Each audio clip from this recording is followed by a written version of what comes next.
भगवान के सभी भक्तों को मेरा प्रणाम। सबको राधे राधे।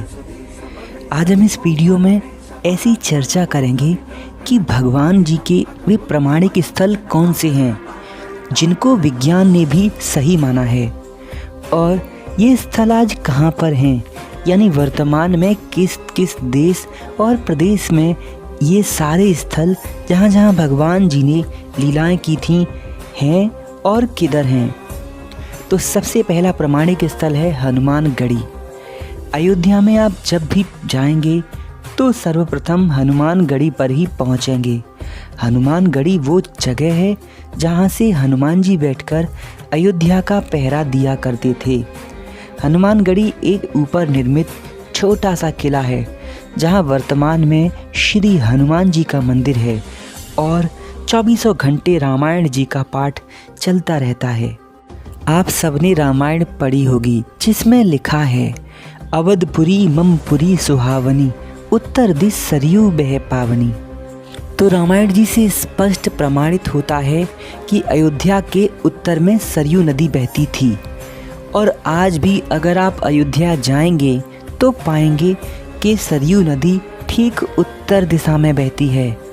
तो पहला प्रमाण तो यही है। ए चौपाई। The next is Hanuman ji के चरण चिन्ह। जब माता सीता की खोज में हनुमान जी ने विशाल रूप धारण किया था और समुद्र को पार किया था, तो आज भी श्रीलंका में उस स्थान पर श्री हनुमान जी के पद चिन्ह मौजूद हैं। आप देखकर समझ सकते हैं हनुमान जी कितने विशाल होंगे उस समय। द नेक्स्ट प्रमाण इज श्री राम सेतु। श्री राम सेतु भारत लंका को जोड़ने का काम करता है। नासा की सैटेलाइट इमेज से एक तस्वीर प्राप्त हुई जिसमें उन्होंने भारत और श्रीलंका के बीच में एक पतली ब्रिज जैसी श्रृंखला को पाया। भारत सरकार को इसके इमेजेस भेजे गए और इसका प्रमाण रामायण जी से प्राप्त करके वेरीफाई किया गया कि ये वही राम सेतु है जो रामायण काल में भगवान श्री राम द्वारा बनवाया गया था। तो मित्रों, ये बहुत दिनों तक चर्चा में भी रहा है और सुप्रीम कोर्ट के द्वारा इसे मान्यता भी दे दी गई है।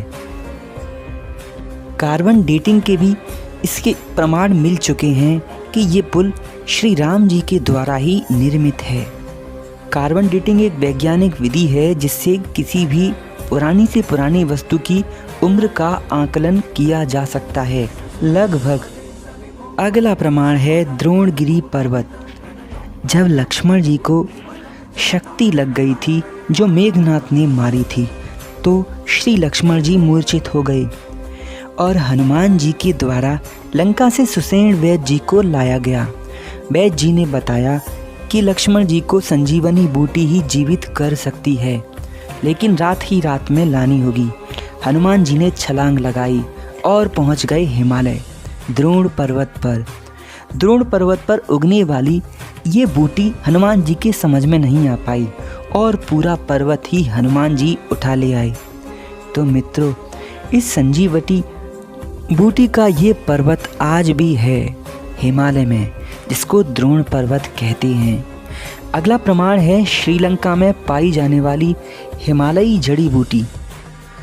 जहाँ लक्ष्मण जी मूर्छित हुए थे वहाँ पर आज भी हिमालय की दुर्लभ जड़ी बूटियाँ उग गई हैं, और ऐसा माना जाता है कि सुसेन वैद्य जी द्वारा जब संजीवनी दी गई थी तो उसके बाद उन्होंने उसके कुछ अर्क को वहीं डाल दिया था, जो बाद में और पौधों के रूप में उग गई है। तो ये सारा अर्क जो था वो औषधीय पौधों के रूप में उस जगह श्रीलंका में उग गया है, जो वहाँ पर आज भी है, और ये प्रमाणित करता है कि हिमालय के पौधे यहाँ कैसे आए। अगला प्रमाण है अशोक वाटिका। माता सीता को हर करके दुष्ट रावण जब लंका लेके आया तो उसने अशोक वाटिका में उन्हें रखा था।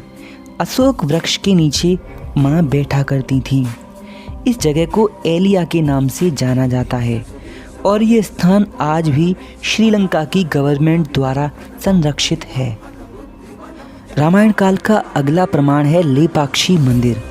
सीता हरण करने के बाद रावण जब वायु मार्ग से लंका जा रहा था तो महान जटायु ने उस दुष्ट रावण को ललकारा।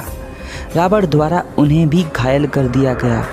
जहाँ पर जटायु गिरे उस स्थान को लेपाक्षी मंदिर कहते हैं वर्तमान में भी।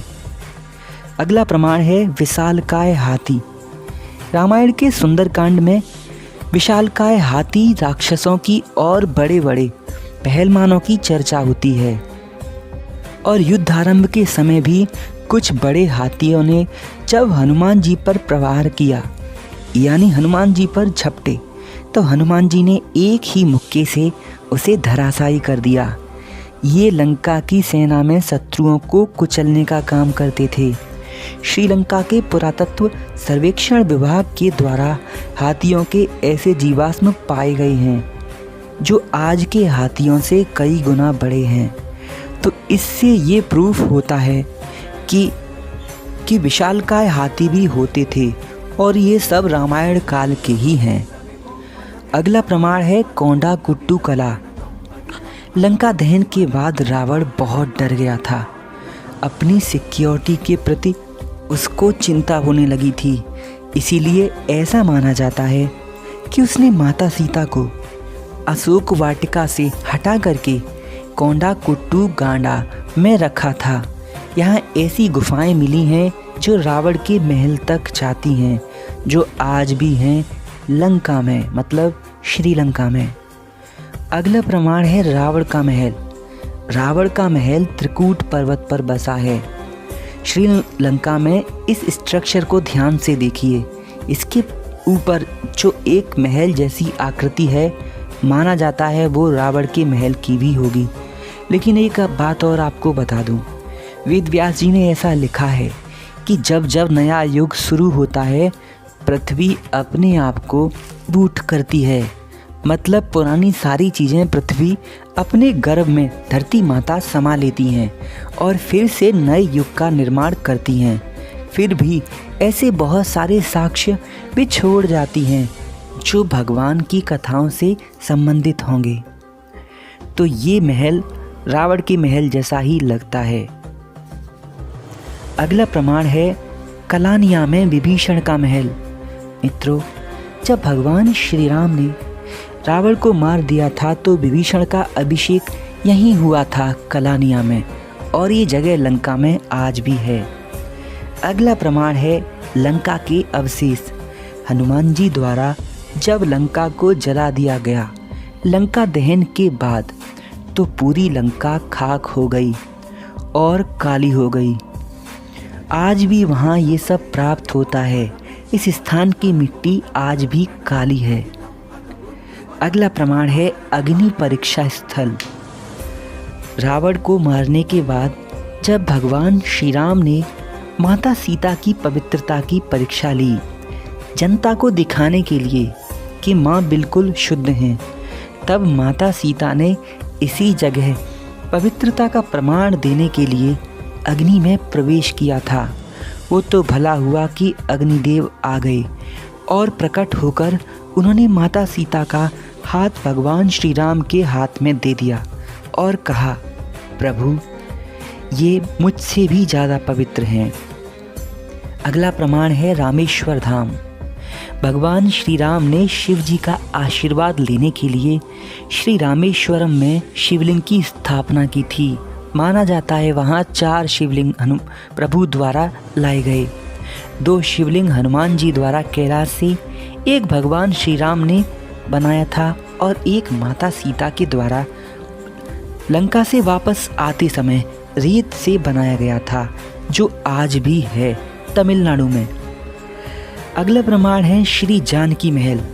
मित्रों, माता सीता का जन्म जनकपुर में हुआ था जहाँ के राजा थे महाराज जनक और जो आज वर्तमान में नेपाल राज्य के अधीन है।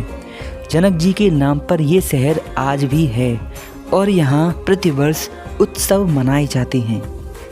अगला प्रमाण है पंचवटी। पंचवटी भारत के नासिक जिले में है और यहाँ पर भगवान ने लक्ष्मण जी ने सूर्पणखा नाक काटी थी, तो ये स्थल भी प्रमाणित है। अगला प्रमाण है चित्रकूट धाम। चित्रकूट में भगवान काफ़ी दिनों तक रहे थे। आज भी यहाँ पर भरतकूप, भरत मिलाप स्थल, माता जी की रसोई और अनसुईया माता की वे गुफाएं हैं जो रामायण कालीन हैं। ये सब प्रूफ हो चुका है। आप यहाँ अवश्य जाइएगा। हरा भरा ये स्थल मन को मोहने वाला है। रामायण जी का अगला प्रमाण है अक्षयवट।